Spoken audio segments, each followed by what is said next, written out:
L'abattage halal, tout le monde le sait, pose des problèmes de souffrance animale. Bien sûr, les tenants de l'abattage halal disent « mais l'animal ne souffre pas si le couteau coupe bien ». Ou alors, vous savez, on le calme en lui récitant une prière. Les images démontrent parfaitement que les animaux mettent un temps variable, mais quand même relativement long à mourir. Il y a même donc 25% de faux anévrismes, c'est-à-dire que l'artère carotide se rétracte et se bloque, ce qui fait qu'on est obligé de repasser le couteau pour que l'animal saigne. Le tenant du halal, c'est que le sang gicle très fort.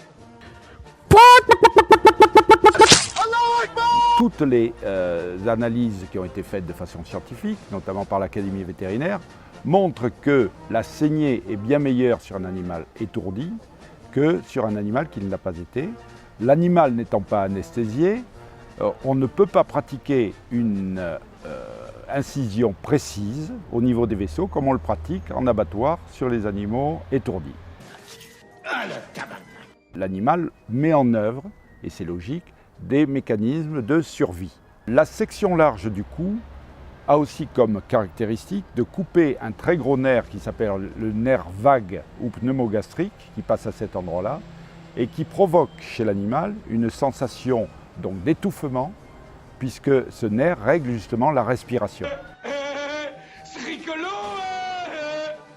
Il est donc évident pour l'observateur honnête que cette méthode entraîne une souffrance animale dont on pourrait se passer.